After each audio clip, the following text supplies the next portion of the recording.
इस मूवी का नाम है जॉय राइड, जिसकी शुरुआत होती है मेन कैरेक्टर लोइस को दिखाने से, जो अपनी बचपन की दोस्त जिसे वो पसंद भी करता है उसे फोन पर बात कर रहा था। लोइस छुट्टियां गुजारने अपने घर जा रहा है प्लेन के जरिए। उसकी दोस्त कहती है कि मैं चाहती हूँ रास्ते में तो मुझे भी पिक कर लो और हम साथ में चले, लेकिन ऐसा मुमकिन हो नहीं सकता था क्योंकि लोइस तो प्लेन से जा रहा था। पर वो इतना अच्छा मौका भी गंवाना नहीं चाहता था, फौरन हामी भर देता है। हालांकि उसके पास गाड़ी भी नहीं, पर उसने प्लान बना लिया था कि क्या करना है। अगली सुबह ही वो पुरानी गाड़ी खरीद लेता है, फिर खुशी खुशी अपने सफर पर निकल गया। रास्ते में एक गैस स्टेशन पर उतरकर अपनी मॉम को कॉल करके बताता है कि मैं प्लेन से नहीं गाड़ी से आ रहा हूँ। लेकिन उसकी मॉम बजाय हैरान होने की ये कह देती है कि तुम्हारा भाई जिसे जेल हो गई थी आज उसकी रिहाई है, भाई होने का फर्ज है तुम उसे वहाँ से पिक कर लो। अब वो खुश तो नहीं था इस बात पर, लेकिन फिर भी पुलिस स्टेशन के लिए निकल जाता है। वो मेन रोड से साइड पर उतर गया था, इस वजह से उसे फाइन हो जाता है क्योंकि एक तो वो गाड़ी स्पीड में चला रहा था, ऊपर से गाड़ी की एक लाइट भी खराब थी। खैर पुलिस स्टेशन पहुंचकर अपने भाई से मिलता है। दोनों एक दूसरे को देखकर बहुत खुश थे क्योंकि 5 साल के बाद मिल रही थी। उसके भाई को जब पता चलता है कि लुइस अपनी दोस्त के घर जा रहा है तो वो साथ जाने की बात करता है, जो चीज लुइस को पसंद नहीं आती। वो सोच रहा था कि मेरे सारे प्लान पर पानी फिर गया है, मैं और मेरी दोस्त एक साथ वक्त नहीं गुजार सकेंगे। और तो उसका भाई भी उसे यही कहकर गुस्सा चढ़ा देता है कि तुम्हारी दोस्त ने तुम्हें सिर्फ ऑप्शन भी रखा हुआ है, उसने एक बार कहा और तुम पागलों की तरह उससे मिलने जा रहे हो। इस बात से इसको गुस्सा आ गया, तेजी से गाड़ी चलाकर वो साइड में लाकर रोक देता है और अपने भाई को कह रहा था कि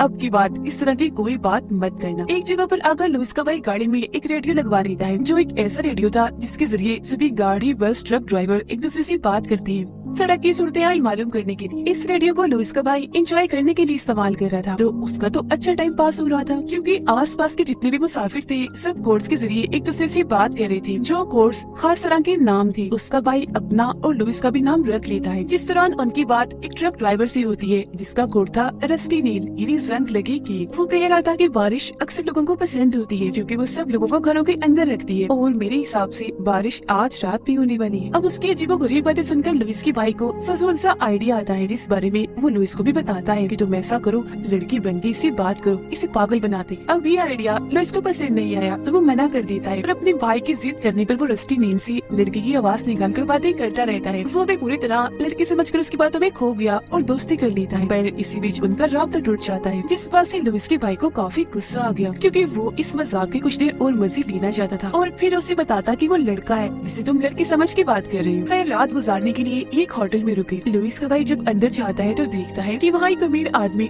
होटल के वर्कर से गुस्से में बात कर रहा था। लुइस का भाई उसे समझाने की कोशिश करता है पर वो उल्टा उसे झाड़कर वहाँ से चला जाता है। रेडियो में हलचल हुई जिसके बाद वहाँ रस्टी नील बोला क्योंकि वो लड़की को पुकार रहा था जिससे उसकी दोस्ती हुई थी।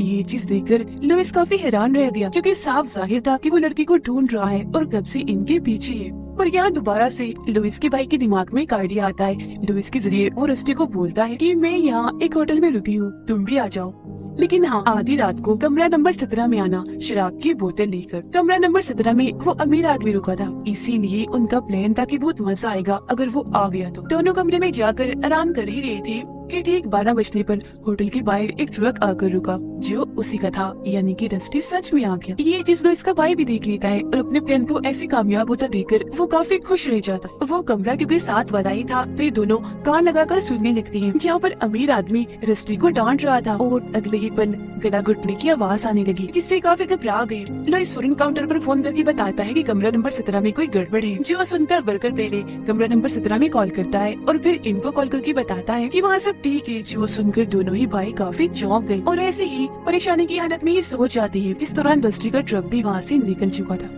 अगली सुबह पुलिस इनसे पूछताछ करने के लिए आती है। वो अमीर आदमी की बात कर रहे थे जो काफी बुरी हालत में सड़क पर मिला था, जो सुनकर दोनों एकदम दंग रह जाते हैं क्योंकि उन्हें तो ये लग रहा था कि उस अमीर लंबे चौड़े आदमी ने ही रस्ते पागल को नुकसान पहुंचाया होगा, जो आम सा ट्रक ड्राइवर है हमारी बातों में भी आ गया। उनको हैरान होता देखकर पुलिस उन्हें अमीर आदमी की हालत दिखाने के लिए ले जाती है। सच में जिसकी हालत बहुत ही खराब थी क्योंकि उसका नीचे वाला जबड़ा उखाड़ दिया गया था, सिर्फ दांत नजर आ रहे थे। फिलहाल वो कोमा में था।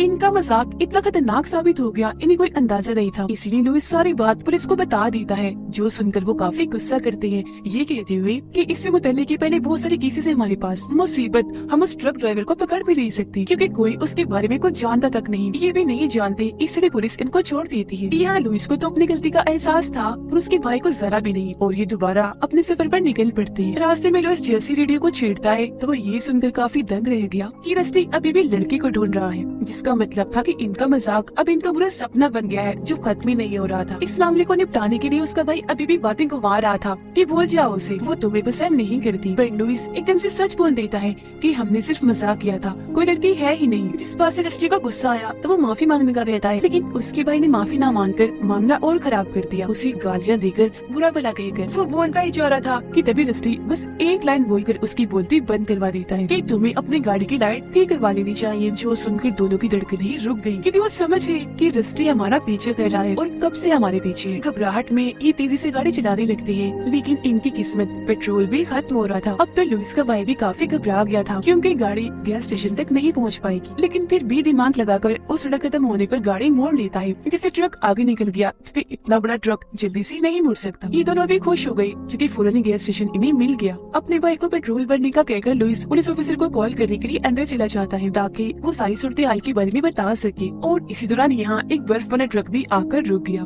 जिसके अंदर से खतरनाक दिखने वाला आदमी बाहर आया, जिसने हाथ में बल्ला पकड़ा हुआ था। वो जैसे ही अंदर जाता है, लुइस का भाई इशारे से उसे बता देता है क्योंकि उन्हें शक था कि यही रस्टी है। इसीलिए लुइस बगैर ऑफिसर से बात किए सिर्फ बिल देता है और बाहर आ जाता है और ये दोनों गाड़ी में बैठकर जल्दी से यहाँ से निकल जाते हैं। जल्दबाजी की वजह से सामने आ रहे ट्रक से टकराने ही वाले थे कि बाल बाल बच गए। इन्हें डर था, वो आदमी पीछे बढ़ा हुआ था, तो आगे बढ़ते बढ़ते एक ऐसी जगह पर आ जाते हैं जहाँ रोड खत्म हो गया। वो आदमी इनके पास आता है क्योंकि वो दरअसल इनका कार्ड वापस करने आया था जो लुइस स्टोर के अंदर ही भूल आया था। और रही बात उस बल्ले की, वो तो एक औजार था ट्रक चेक करने वाला।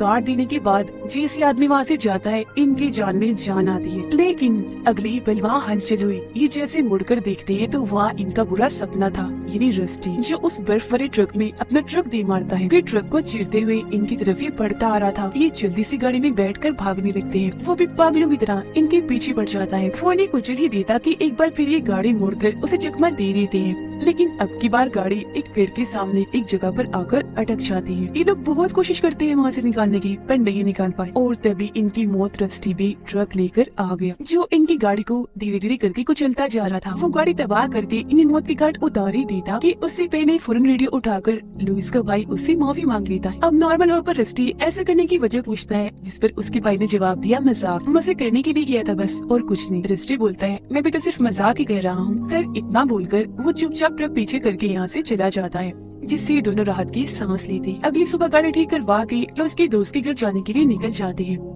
लुइस का भाई रेडियो को गाड़ी से निकालकर फेंक देता है क्योंकि उसके हिसाब से ये सारी फसाद की जड़ थी। अब ये लोग लुइस की दोस्त, जिसका नाम वेना है, उसके पास पहुंच जाते हैं। हैरत उसे देखकर दोनों ही भाई खुशी से खिल उठते हैं। ये आ गई थी तो वेना की दोस्त यहाँ से चली जाती है। ये भी अपने सफर पर निकल गए। रास्ते में वेना लुइस का शुक्रिया अदा करती है। दोनों अपनी अपनी बातें करने ही लगे कि लुइस का भाई इन्हें बीच में ही टोक देता है। ये लोग फिर एक बार में जाते हैं जहाँ कुछ लड़के वेना से बदतमीजी करने लगे। लुइस के यहाँ आते ही बात बिगड़ने ही लगी थी कि उसका भाई आकर वेना को अपने साथ ले जाता है। उसे उसके कमरे में छोड़ते हुए अजीब तरह से वेना को देख रहा था। वो भी इन दोनों भाइयों को लेकर काफी कंफ्यूज हो रही थी कि मैं किसके साथ ताल्लुक बनाऊं, क्योंकि देखने से तो यही लग रहा है कि दोनों ही मुझे पसंद करते हैं। खैर तभी इधर लुइस आ जाता है तो उसके भाई को जाना पड़ता है। दोनों भाई अपने कमरे में आ गए। लुइस जैसे ही सोता है, उसका भाई शराब की बोतलें लेकर दोबारा से वेना के कमरे में आ जाता है और ये दोनों मिलकर शराब पीने लगते हैं। उधर लुइस सो रहा था तो किसी का फोन आने लगता है। कॉल उठाने पर उसकी नींद एकदम से उड़ गई क्योंकि वहाँ रस्टी था जो कह रहा था कि तुम तो कह रही थी हमारे साथ कोई लड़की नहीं, तो फिर दूसरे कमरे में तुम्हारा भाई लड़की के साथ क्या कर रहा है, जिसका मतलब था कि अभी तक वो इनका पीछा ही कर रहा था। और अब उसे यकीन हो गया था कि जिस लड़की से मैं बात कर रहा था वो सच में है, क्योंकि वो वेना को ही लड़की समझ बैठा। ये बात सुनते ही लुइस जल्दी से वेना के कमरे में गया उन दोनों को अनलाइट करने के लिए। दोनों को साथ देकर इसके दिमाग में भी बहुत सारे सवाल थे, पर फिलहाल ये टाइम नहीं था। ये उन्हें जल्दी से गाड़ी में बैठाकर यहाँ से निकल जाता है। ये लोग आगे बढ़ते कीबोर्ड पर इन्हें रस्टी का मैसेज मिल जाता है जिसमें वो डिग्गी खोलकर चेक करने का कह रहा था। ये डरते हुए डिग्गी खोलते हैं पर वहाँ इन्हें रेडियो मिलता है जिसे लुइस के भाई ने फेंक दिया था, जिसका मतलब था कि इतने देर से ये खुद को सिर्फ महफूज समझ रही थी पर असल में थी नहीं, क्योंकि हर पल वो इनके पीछे है। जो चाहता है कि लोग रेडियो के जरिए मुझसे बात करें, तो अब ये लोग उसकी बात मानकर रेडियो ठीक कर देते हैं और सारी बात वेना को भी बता देती है, जो सुनकर वो काफी डर जाती है। रेडियो सेट करते ही रस्टी इनसे बात करने लगा, जिसके पीछे एक लड़की की रोने की आवाज आई, जो आवाज वेना पहचान लेती है और परेशान हो गई क्योंकि वो उसकी दोस्त थी, यानी कि रस्टी ने उसकी दोस्त को अगवा कर लिया और अब उसे बचाने के लिए इन्हें रस्टी की हर बात मानी थी। पुलिस को भी नहीं बता सकती थी। तो रस्टी के कहने पर दोनों भाई शर्ट्स उतार कर एक होटल में जाते हैं। ये दो लोग थे पर 12 बर्गर्स का ऑर्डर करती है, जिस बात से मैनेजर भड़ककर इन पर गुस्सा करने लगा और उनकी बेइज्जती होती देखकर सारे कस्टमर्स हंसने लगते हैं। ये चीज थी इन दोनों को सबक सिखाने के लिए कि जब खुद का मजाक बनता है तो कैसा लगता है। खैर वेना रस्टी से माफी मांगती है, जिस पर उसका कहना था कि सॉरी, काफी देर हो गई है, मैं अब बदला ले रहा हूँ उस मजाक का जो मेरे साथ किया गया था। अब वो इन्हें आगे का प्लान बताता है, जिसके मुताबिक शाम को ये एक खेत में पहुँच गए। रस्टी इनसे कहता है कि गाड़ी एक जगह रोककर 100 कदम चलकर आगे आओ। ये लोग ऐसे ही करते हैं और तभी रस्टी भी सामने से ट्रक लेकर आ जाता है, जो लगातार इनकी तरफ ही बढ़ रहा था। वो रुकने का नाम ही नहीं ले रहा था, इसीलिए इन लोगों को भी साइड में हटकर खेतों में जाकर भागना पड़ता है। वो पागल अभी भी नहीं रुका, ट्रक लेकर खेतों में ही घुस जाता है। ट्रक को वो वही भगाने लगता है, बड़ी लाइट ऑन करके। इनके बहुत ही पास था, बस कुछ ही देता, पर खुशकिस्मती से वहाँ नाला था, जिसमें लेट कर ये अपनी जान बचाते हैं और ट्रक आगे निकल जाता है। टाइम से किए बगैर वो दोबारा से भागने लगे, पर इस बार अलग अलग हो गए। इस वजह से रस्टी भी ट्रक से उतर जाता है और यहाँ हम पहली बार उसकी झलक देख पाते हैं, जो हरकतों के साथ साथ दिखने में भी खतरनाक लग रहा था। तीनों एक दूसरे को ढूंढ रही थी कि तभी रस्टी वेना को दबोच लेता है, ट्रक में डालकर उसे अपने साथ ले जाता है, जिस वजह से दोनों भाई आपस में लड़ने लगते हैं। और तभी इनकी गाड़ी में आग लग जाती है। रेडियो के जरिए रस्टी से बात कर रही थी, जिन्हें कहता है कि आधी रात को एक होटल में मिलने आओ, लेकिन हाँ कमरा नंबर 17 में एक शराब की बोतल लेकर, जो तुम्हारी गाड़ी में पड़ी है, उन्हें देखी थी। अब यही वो सारा मजाक था जो इन भाइयों ने उसके साथ भी किया था। शराब की बोतल जैसे ही लुइस देखता है फौरन उठा लेता है। जैसे वो थोड़ा दूर आए, गाड़ी एक धमाके के साथ तबाह हो जाती है और अब इन्हें गाड़ी का इंतजाम भी करना था, क्योंकि जल्द से जल्द वहाँ पहुँचना है। आकर एक जगह पर आते हैं जहाँ पर बहुत सारी गाड़ियाँ खड़ी हुई थी। एक ट्रक में ये बैठ तो गई, पर वो खराब था। जैसे तैसे उसे ठीक करके फौरन यहाँ से निकल जाते हैं। टाउन में भी पहुँच गए, पर रस्टी ने इन्हें होटल का नाम तो बताया ही नहीं था, इसीलिए ये हर एक होटल में जाकर कमरा नंबर 17 को चेक कर रही थी। उधर रस्टी भी अपने काम पर लग चुका था। टेप से उसने वेना का मुंह और हाथ बांधकर उसे कुर्सी पर बिठा दिया। उसके सामने गन कर दी, जिसके ट्रिगर को रस्सी के जरिए दरवाजे से बांध दिया, ताकि जैसे दरवाजा खुले ट्रिगर होने से वेना का सर ही उठ जाए। फिर 12 बजते ही रस्टी पुलिस को कॉल करके लाशों के बारे में बता देता है, जो थोड़ी देर तक वो यहाँ बिछाने वाला था। कुछ ही देर में वो दोनों भी यहाँ आ जाते हैं, जो आवाज सुनकर वेना की सांसें रुक गई। कमरा नंबर 17 का दरवाजा खुला था, तो ये फौरन अंदर आ जाते हैं, पर अंदर कोई भी नहीं था, इस वजह से इन्हें गुस्सा आ गया। तभी इधर फोन करके रस्टी इनका मजाक बनाता है, जो एक तरह का सुराग था, जिससे लुइस को पता चल जाता है कि वो साथ वाले कमरे में अपने भाई को चेक करने के लिए भेजता है और खुद रस्टी को बातों में उलझा लेता है। उसका भाई जब आगे बढ़ रहा था तो गलती से उसे आवाज हो जाती है, जो सुनकर रस्टी खिड़की तोड़कर उस पर हमला कर देता है, दबोच कर उसे भी अंदर ले आता है। चीख की आवाज सुनकर दरवाजे के सामने लुइस आ गया। वो दरवाजा खोलने वाला था कि ठीक वक्त पर उसके भाई ने खुद को छुड़वा लिया। फौरन वो लुइस को मना कर देता है कि रुक जाओ, दरवाजा मत खोलो, जो सुनकर लुइस भी रुक जाता है और वेना थोड़ा नॉर्मल हो जाती है। वो एक कील से खुद को आजाद करने की कोशिश कर रही थी, पर नहीं कर पाती क्योंकि कील नीचे गिर गई। इसी दौरान एक लंबी सी जंग लगी कील लुइस के भाई की टांग के आर पार हो जाती है, जिसे बड़ी मुश्किल से तकलीफ बर्दाश्त करके वो निकाल रहा था। पर रस्टी उसकी टांग पर अपना पैर रखकर उसे और अंदर घुसा देता है, जिससे उसकी तकलीफ में और इजाफा हो गया। और ध्यान रखते हुए लुइस अपने भाई तक तो पहुंच गया, पर वो लकड़ी की बाड़ पर लटका हुआ था, जबकि रस्टी ट्रक लेकर यहाँ से निकल जाता है। लुइस अपने भाई को बहुत निकालने की कोशिश कर रहा था, पर ये काफी मुश्किल था, क्योंकि उसे एक बड़ी सी पाइप के साथ यहाँ पर अटकाया गया था। इतनी ही देर में पुलिस भी यहाँ पर आ जाती है, जिनको सबसे पहले होटल की मैनेजर की लाश मिलती है। इसीलिए वो हर कमरे को चेक करने लगी, जो आवाज सुनकर वेना रोने लगी। अब लुइस ने जैसे तैसे करके बाढ़ से अपने भाई को आजाद कर लिया। पुलिस भी वेना के कमरे के बाहर पहुंच चुकी थी। इससे पहले पुलिस दरवाजा खोलती